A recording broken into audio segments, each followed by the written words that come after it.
পুরান ঢাকার দুপুর তখন তুঙ্গে, কিন্তু বাদামতলীর ব্যস্ততা যেন তারও এক ধাপে গিয়ে। সরু গলিপথে চলছে পণ্য ওঠানামা, দরদাম, হিসাব নিকাশ।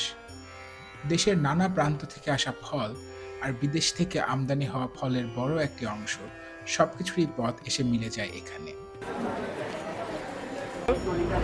চায়না থেকে আসছে বিদেশিটা বেশি তো মানুষও পছন্দ করে মালটা আপেল আমরা বাদামতলিতে কিনছি। অনেকের কাছে এটি শুধু একটি বাজার, কিন্তু যারা এখানে কাজ করেন তাদের কাছে এটি জীবিকা, অভ্যাস আর কয়েক দশকের সম্পর্ক। আমি এখানে অনেক দিন ধরে মনে করেন যে 97 তারও অনেক আগে আগে তো মনে করেন যে ওই ইন্ডিয়ান ফল আসতো, এখন মনে করেন যে বিভিন্ন রাষ্ট্র থেকে আছে, চায়না থেকে আছে, অস্ট্রেলিয়া থেকে আছে। না, দেশি ফলের মধ্যে এখন বর্তমানে আছে হইলো রাজশাহীর আম আছে, লিচু আছে, রাজশাহীর লিচু আছে। পাইকারি যারা নেয় তারা এইখানে আছে, এখানে আর কি দাম কম, ফ্রেশ পাওয়া যায়, ভালো পাওয়া যায়। এই বাজারের প্রতিটি ফলের পেছনে আছে একটি দীর্ঘ যাত্রা। কোনোটি এসেছে দেশের বাগান থেকে, কোনোটি পাড়ি দিয়েছে সমুদ্র পথ, বন্দরে নেমে পৌঁছেছে এই বাজারে। আর সেই যাত্রাপথের প্রতিটি ধাপে জড়িয়ে আছে অসংখ্য মানুষের শ্রম, ব্যবসায়ী, শ্রমিক, পরিবহন কর্মী, যাদের অনেকেই জীবনের বড় একটি অংশ কাটিয়েছেন এখানেই। আম, ডাবের সিজনে ডাব, কলার সিজনে কলা, এরকম আমাদের এটা সিজন হিসাবে ব্যবসা। এখানে যাবতীয় সব ফল পাওয়া যায়, ডাব, কলা, আম, লিচু, কাঁঠাল। আমার এখানে বয়স হইল এই ৫-৫০ চলতেছে। এখানে ইনপোর্টের সব মাল এখানেই আসে, বাইরের থেকে যেরকম বিভিন্ন রাষ্ট্রের থেকে ফল এখানে আসে। কানসার, সাতক্ষীরা, দিনাজপুর, রংপুর, সিলেট, বিভিন্ন তারপর বরিশাল, জালকাঠি, হুলারহাট, ভান্ডাইরা, এগুলির থেকে বিভিন্ন ফল আসে। বরিশাল অঞ্চলের নামা অঞ্চলের এই যে ফলগুলি, এইগুলি আসে আমাদের নৌপথে, উত্তরবঙ্গের এই গাড়িতে আসে। বাদামতলীতে থেমে থাকার সুযোগ খুব কম। এখানে চারিদিকে মাল খালাস হচ্ছে, অন্যদিকে ভ্যান ভর্তি হচ্ছে, একটি ট্রাক বের হওয়ার আগেই আরেকটি এসে দাঁড়াচ্ছে। অগণিত ছোট ছোট কাজ প্রতিদিন নিরবিচ্ছিন্নভাবে, যেগুলোর উপর দাঁড়িয়ে আছে দেশের ফল সরবরাহ ব্যবস্থা।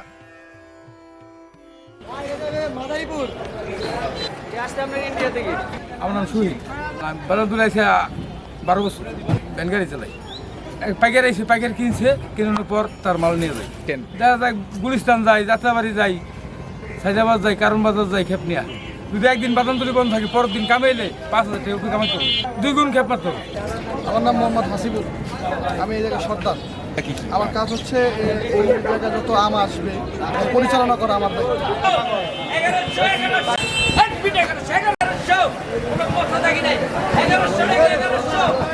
বাজারের কোলাহলের মাঝেই চলে ফলের নিলাম।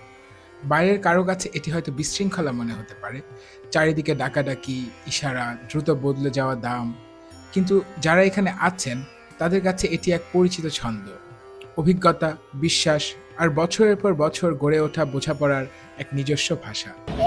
এই যে রোদও বিধি, বৃষ্টি এলে হ্যাঁ বিধি, আল্লাহ ভিজাই রাখে। এর ভিতরে যতটুকু আর কি হুকমে চলতে পারি। সাতক্ষীরা ভাই, বর্তমানে ভ্যানে লাগাই ব্যস্ত, ঠিক আছে, পুরজা বাইকের ব্যস্ত, ওই নবাবপুর জাম, ইসলামপুর জাম, সব জায়গায়। বাদামতলীতে ফলের যাত্রা শেষ হয় না, বরং এখান থেকেই শুরু হয় নতুন পথ চলা। দেশের বিভিন্ন জেলা, শহর, বাজার আর রাস্তার পাশের ফল বিক্রেতাদের কাছে পৌঁছে যায় এখানকার পণ্য। আর সেই পথ চলার পেছনেই কাজ করেন অসংখ্য পরিবহন কর্মী, যারা প্রতিদিন এই প্রবাহকে সচল রাখেন। আমরা তো পাইকারি যাই, এই মাল লইয়া যাই, খুরজা বেচে যারা আমাদের দোকান লইয়া ওরা খুরজা বেচে। যাত্রাবাড়ি যাই, গুলিস্তান যাই, তারপরে মনে করেন সায়দাবাদ যাই, এদিকে যাই মনে করেন পলাশি। 40 বছর সায়দাবাদ যাবে। আমার নাম আবু বকর। এখান থেকে গাড়ি থেকে আসে, গাড়ি থেকে ঘরে উঠে ঘরে কোনো আবার বিক্রি করি, বিক্রি করে আবার মনে করেন এখানে আবার পাইকারি আবার নিয়ে যায়। এই বাজারে আরেকটি ভিন্ন চেহারাও আছে। এখানে এমন একটি অংশ রয়েছে যেখানে সংগ্রহ করা হয় আঘাতপ্রাপ্ত, অতিরিক্ত পাকা কিংবা আংশিক নষ্ট ফল। স্টোরের থেকে নিয়ে বাদামতলী ব্যস্ত আছে, গরিবের একটা 300 টাকা যে আপেল খাইতে পারে না। আমরা কিনে নিয়েছি, দেখি 150 টাকা কেটে বেশি। বাছাই করে নষ্ট অংশ ফেলে দিয়ে সেগুলো আবার বিক্রির উপযোগী করা হয়। ক্রমবর্ধমান দামের এই সময়ে অনেক মানুষের জন্যই সেটি হয়ে ওঠে ফল কেনার সামর্থ্যের মধ্যে থাকা একমাত্র উপায়। 100 টাকা, 120 টাকা, 50 টাকা।